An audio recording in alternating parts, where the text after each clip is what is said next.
Hi, morning everybody.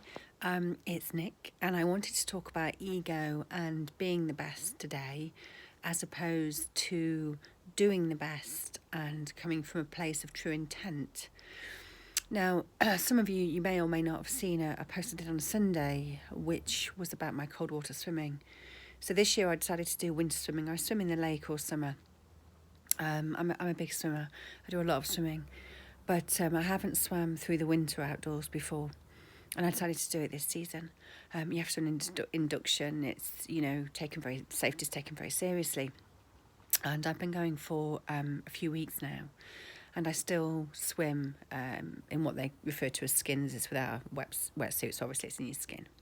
And I went on Sunday, and I got up Sunday morning, and I didn't feel so great. You probably hear I've got a bit of a cold and so forth. And I was questioning and thinking, should I go or not? Because it's likely to be below 7 degrees this week. But, my ego kicked in because it was about, no, I want to go, I can do this. I'd set myself a goal. And the goal I'd set myself was that I wanted to do 2K in the lake this week, which is really quite silly if you think about it, because the reality is that, particularly without a wetsuit, as the temperature drops, you actually spend less time in the water and you can do less distance. It's not the same, in the winter. If you want to do your training and keep fit and get the distance, and you need to do that in a pool, it's not necessarily something you do outdoors. Outdoors is about acclimatizing. It is about the benefits from that kind of being in nature and so forth, but it can be very dangerous if you stay in cold water too long, particularly without a wetsuit. And so I went. I said, no, I'm not going to bottle it. I can do this. I'm tough. I can do this, and I'm going to get in there and I'm going to do my 2K. And it was very much a very ego-driven, I want to be the best type approach. And I got to the lake, and actually it was weird because when I went to get in, it didn't feel right. I didn't feel good at all. And I had thermal boots and a thermal hat on, but I didn't even have any gloves on Sunday. And it was below 7 degrees. And I got in, and it was so cold, I cannot tell you. But, me being me is like, just get going, it'll get better. And the first lap was pretty horrendous, and the second lap really didn't get any better. Now, by the second lap, I always kind of know I'm either in a rhythm and I've cracked it, and I hadn't. And every lap I did just felt worse and worse and worse, until it got to the point I was on lap 7, and my hands were just hurting me so much, I can't tell you, and I just felt absolutely dreadful.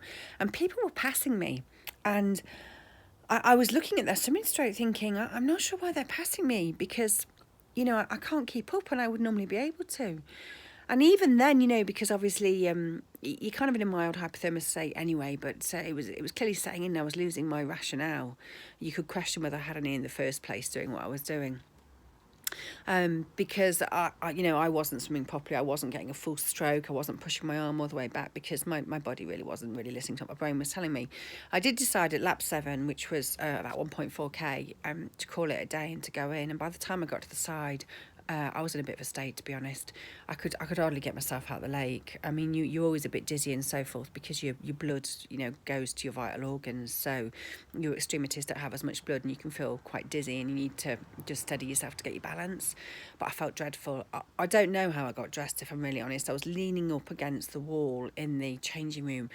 And again, another egotistical thing. I mean, this is a community. This is it's an outdoor swimming lake with lifeguards and a community there of, there's a lot of really, really experienced people there that do the ice mile, they do channel swimming and all sorts.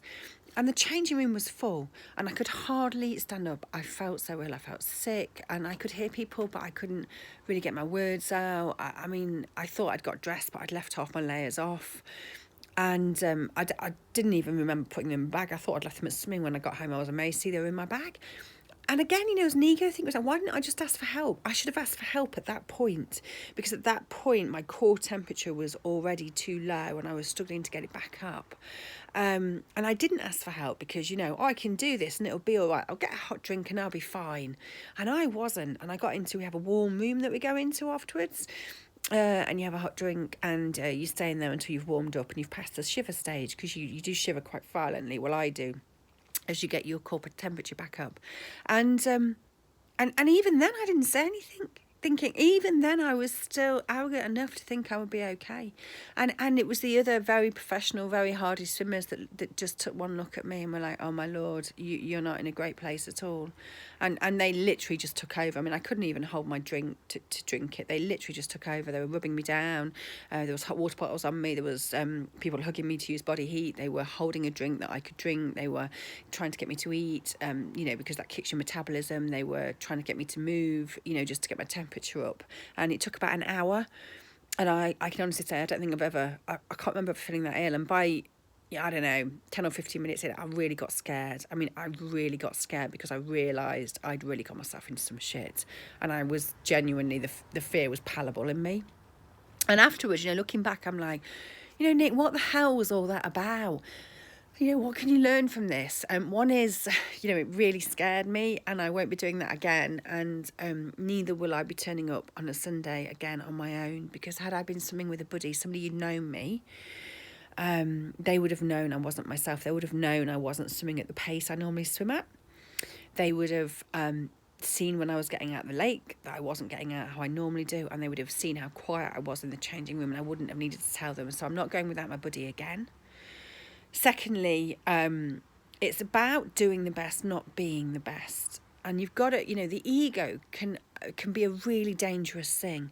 This wanting to be the best, this wanting to swim the furthest, for the longest, in the coldest, without the wetsuit. It's just all bollocks. I ended up really doing myself harm. And that's not about doing the best for anybody or anything. And being the best drives, and it gives freedom, and it unleashes this insatiable ego that is very, very self-absorbed. It's very self-focused. It's very individualistic. It's very short-term hits. It always wants more. It doesn't necessarily drive you to do the things that are really good for you or really help other people. And it's almost a bit of a kind of bragging thing.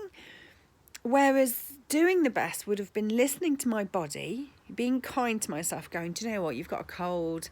If you want to go in, fine, go in for a little bit less time, or at least put a wetsuit on. And the ego would also have allowed me to reach out and say, I'm not right, I've cocked up, I've stayed in too long, can somebody give me a hand?